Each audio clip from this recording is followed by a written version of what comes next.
কয়েক বছর ধরেই প্রতিকূল আবহাওয়ার মুখোমুখি হচ্ছে মধ্যপ্রাচ্যের দেশগুলো। সংযুক্ত আরব আমিরাতের পর এবার প্রবল বৃষ্টিতে ভাসছে আরেক মরু শহর সৌদি আরব। রাজধানী রিয়াদের কিছু অঞ্চল সহ দেশটির অনেক এলাকা পানিতে তলিয়ে গেছে। এমন পরিস্থিতিতে বিপাকে পড়েছেন স্থানীয়রা। ভারী বর্ষণের কারণে এরই মধ্যে বিভিন্ন শহরের স্কুল, কলেজ ও বিশ্ববিদ্যালয় বন্ধ ঘোষণা করা হয়েছে।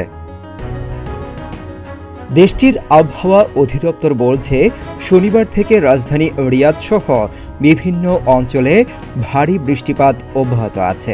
এতে তলিয়ে গেছে অনেক এলাকা। ভারী বৃষ্টির প্রভাব পড়েছে রাজধানী রিয়াদ, দিরিয়া, হুরাইমালা, ধুরমা থেকে কুয়াইয়াহ পর্যন্ত। আবহাওয়ার চলমান এই পরিস্থিতি 23 এপ্রিল পর্যন্ত অব্যাহত থাকবে।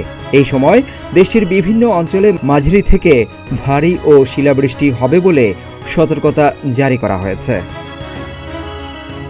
20 এপ্রিল গলফ নিউজের এক প্রতিবেদনে বলা হয়, মরুর দেশ সৌদি আরবে 4 দিন ভারী বৃষ্টিপাতের আশঙ্কা রয়েছে। স্থানীয় সময় শনিবার থেকে আগামী মঙ্গলবার পর্যন্ত টানা 4 দিন বৃষ্টিপাতের সম্ভাবনা রয়েছে। পবিত্র নগরী মক্কা এবং এটির আশেপাশের অঞ্চল তাইফ, মায়সান, আহদাম, রানিয়াহ এবং আল মোহাতে আবহাওয়া সবচেয়ে বৌরি থাকতে পারে। অন্যদিকে রিয়াদ সঙ্গে ওয়াদি আল দাওয়াসিরে মাঝারি বৃষ্টিপাত হবে। আবার উচ্চগতি সম্পন্ন বাতাসের কারণে কোথাও কোথাও ধূলিঝড় হতে পারে। এতে করে পরিস্থিতি আরও খারাপ হয়ে উঠতে পারে। এই 4 দিন সাধারণ মানুষকে সতর্ক থাকার পরামর্শ দেওয়া হয়েছে।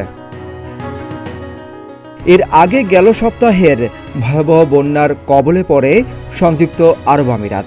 সবচেয়ে খারাপ পরিস্থিতি হয় দুবাই ও শারজাহতে। পানিতে তলিয়ে যায় শপিং মল থেকে শুরু করে বিমানবন্দর। সংশ্লিষ্টরা বলছেন, গত 75 বছরে এত পরিমাণ বৃষ্টিপাত হয়নি। আবহাওয়াবিদরা বলছেন, জলবায়ু পরিবর্তনের ফলে প্রাকৃতিক দুর্যোগের সম্মুখীন যে শুধু দক্ষিণ এশিয়া সহ পশ্চিমা দেশগুলো হচ্ছে তা নয়, এতে মারাত্মকভাবে প্রভাবিত হচ্ছে মধ্যপ্রাচ্যের দেশগুলো। এর ফলে দুধু মরুভূমির বুকেও দেখা যাচ্ছে নজিরবিহীন বৃষ্টিপাত। এ কারণেই সাম্প্রতিক বছরগুলোতে সৌদি আরবের জেদ্দা থেকে শুরু করে দাম্মাম শহরে দেখা যাচ্ছে ভারী বৃষ্টিপাত। এছাড়া গত কয়েকদিন ধরেই এসব এলাকায় চলছে বজ্রসহ বৃষ্টি। প্রশ্ন হলো, মরুর দেশে হঠাৎ কেন এত বৃষ্টিপাত? এর জন্য ক্লাউড সিডিংকে দায়ী করছেন বিশেষজ্ঞদের একাংশ।